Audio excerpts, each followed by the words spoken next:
Hey, what's up guys? So today we are going to see how we can make some kind of radial menu. As you can see here, whenever I press on F, it gives me this radial menu that I can choose from. Currently we have 4 blank options.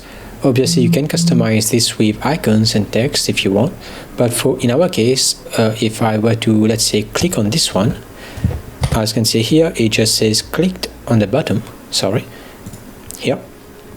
And if I were to click another option, for instance, let's say I do this one, then it gives us free. So this represents basically the action that you want to put.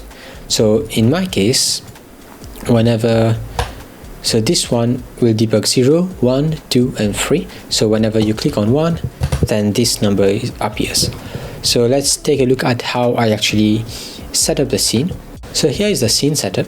So I have a basic canvas with the radial menu game object. This contains four sections for each left, top, right and bottom, and each one of them has an image component, a canvas component because we are also modifying sort order, as well as a radial menu option and a graphic recaster.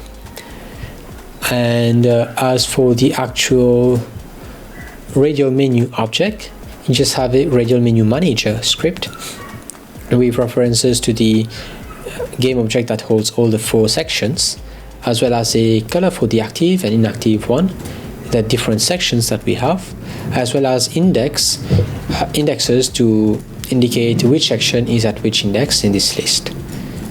And we also have a duration for the crossfade between the 2 colors, as well as a wait before exit trigger, which I will explain in a bit.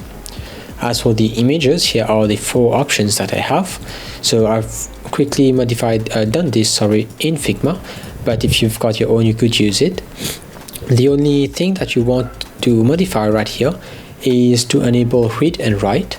This will be very important because in our case we've got transparent parts in the actual UI. So let me just disable these 3. So as you can see here, for the left one, the bounding box comes to here, so there is a small part that exceeds the actual sprite, and if I were to enable the top one, its bounding box also interleaves with the left one's bounding box. So we'll have to write a small script that will allow us to only detect clicks on the actual non-transparent part, and for this to work, it's essential for you to enable read write on the textures. So that's about it for the actual scene setup. And one last thing is here on clicked. This is where you'll assign whichever action needs to be taken once you're clicking it, but we'll see how we can also modify it in the radial menu later on. So here is the radial menu manager script.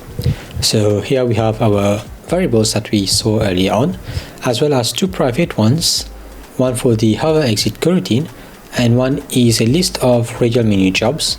This defines what action to take whenever we are clicking on one of these options.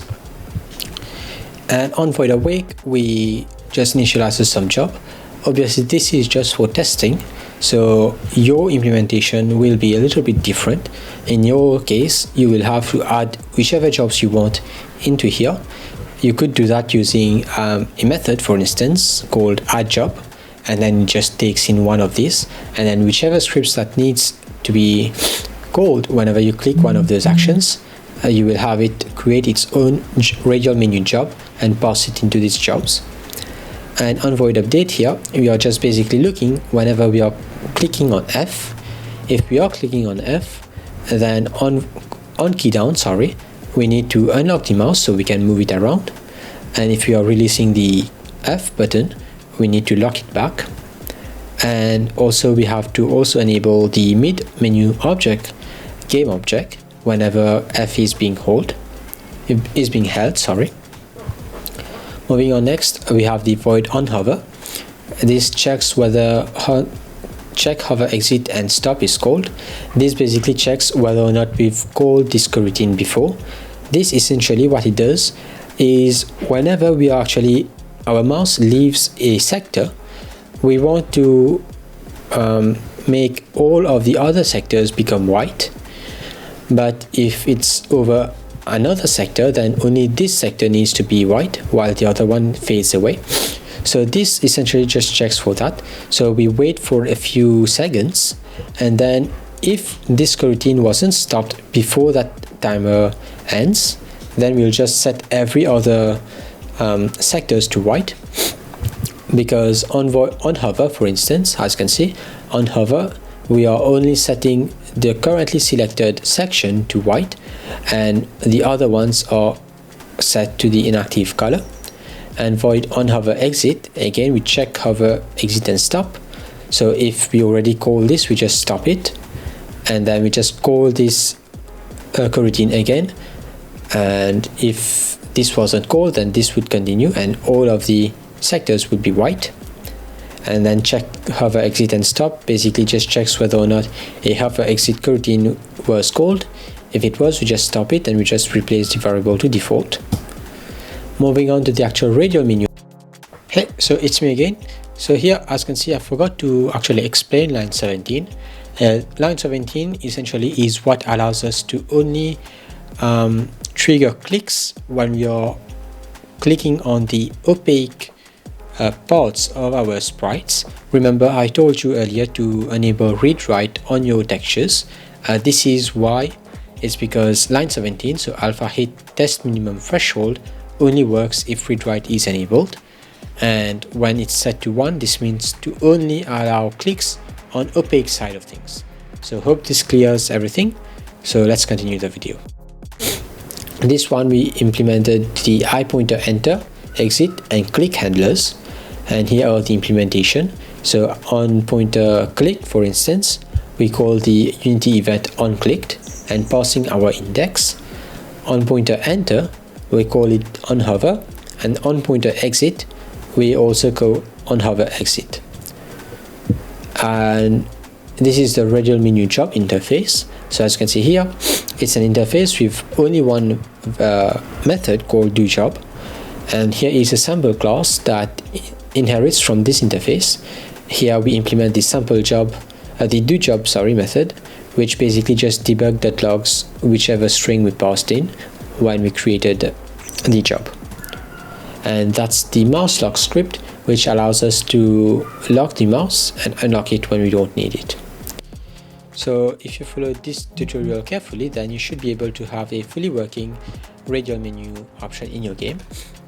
This can be very useful if in case you want to have some context or like some menu that appears whenever the player clicks on a button. As you can see, it's very useful. And if I click on this, then it just does this action. And if you wanted to add new actions as well, it's as easy as just choosing whichever sector you want. So for instance, it's the left one, and then coming here and click and just assigning whichever you want.